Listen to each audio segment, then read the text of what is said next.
Hello, good morning everybody out there, and welcome to Friday's newspaper review here on Newsbuster TV. My name is Jennifer Otu, and it's a great day to be here. So we'll just go straight to take the headlines from the front pages this morning. And I've got the Nigerian Tribune here. Above the masthead, it says Tinubu names Zach Adedeji acting FIRS boss, appoints Yakubu NSIPA National Coordinator, and Ahmed heads NCFRMI. Nigerians, we like so many abbreviations in our parastatals. Anyway, there's a new guy there on the board of FIRS. And below the masthead, not the major header, we see on page 12, FG constitutes task force to tackle diphtheria outbreak. And on page 28, alleged 100 million naira palliatives, Senate accuses NLC of blackmail.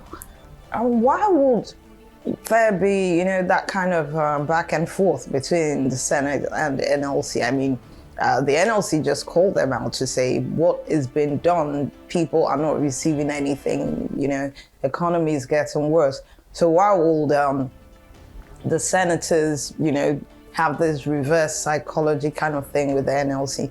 Anyways, you can get more on that on page 28. And on page 12, FG working out details on flight resumption to UAE. That's coming from the Minister of Aviation, Festus Keyamo. On that, I don't really know what to say because it's still a bit dicey, dancing around chairs kind of situation. But you can get better information on page 12 on that story. And the big story on page 5 says current hardship may lead to serious crisis. This is coming from the opposition PDP warning the All Progressives Congress. And the BOT, that's Board of Trustees, meets, says Supreme Court can correct PEPC judgment. Kicks against move towards one-party rule. You can get all that on page 5. Well, they're still having very strong faith in the judiciary, but at this time, we know a lot of Nigerians have lost absolute faith in the judiciary.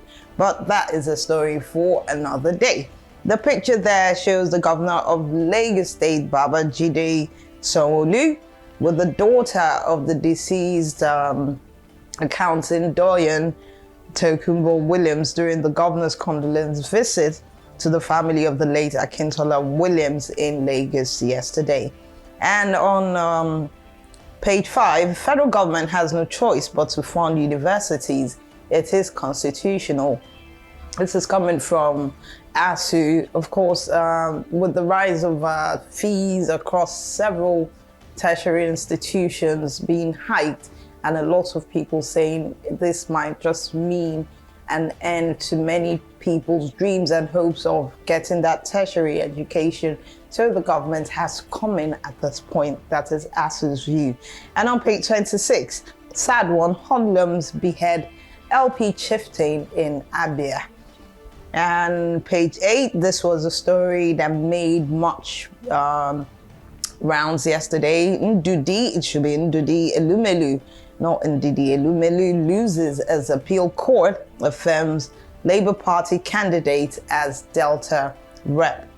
You can get that on that story on page 8. And on page 23, World Food Program pledges $2.5 billion to fight hunger in Nigeria. And headers crisis, Tinubu gets proposal for Ministry of Livestock. Ganduje committee submits reports. Will reconstruct East-West Road Eleme axis. President says that road needs big repairs. Well, you can get on that on page 12. And on page 12 and pages 12 and 22, Makinde, that's the governor of Oyo State, approves Oyebola as new Aseyi So of Ogbomoso, completes traditional rites, enters palace. All right, that's for on our cultural bit. And I've got the Vanguard here. Above the masthead, CBN drives investments for rehabilitation of moribund ports.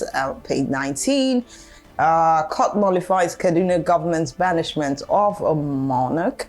And the federal government and Lagos State's governments to shut third mainland bridge for repairs. I think that reconstruction will start on the 17th of September.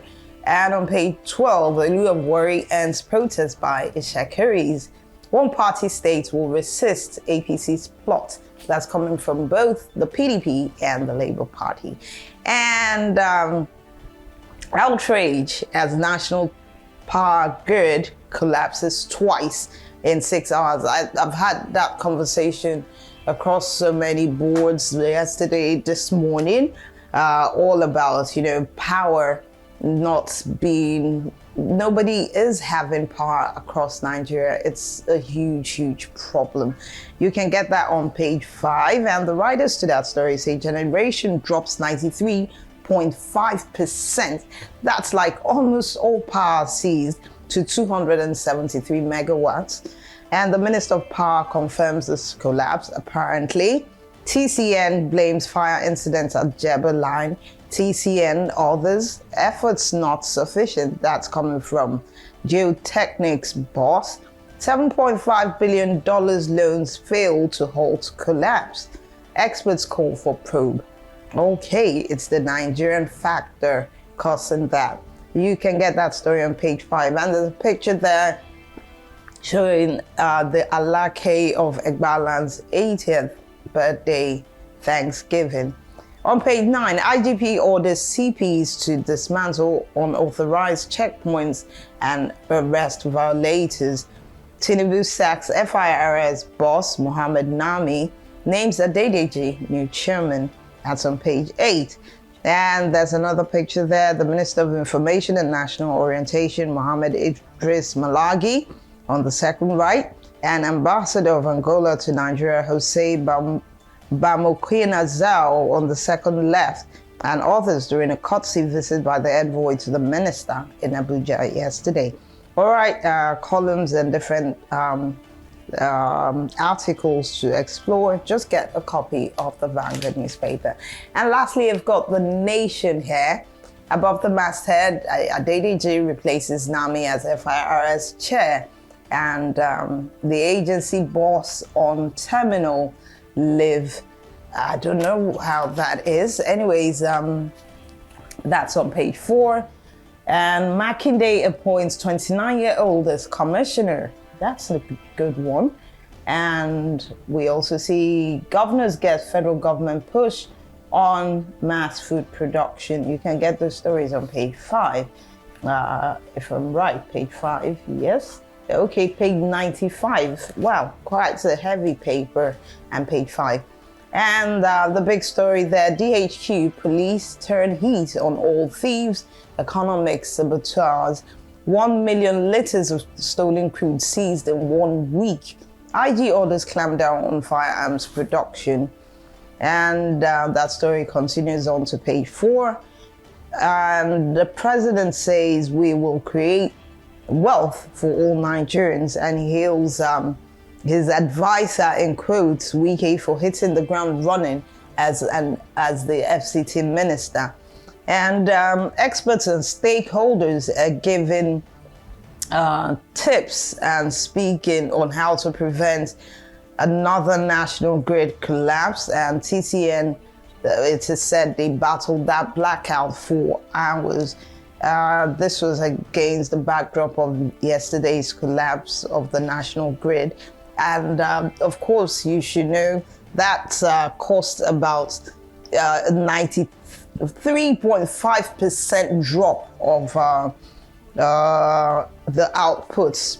It's currently at 273 megawatts from 4,182 megawatts.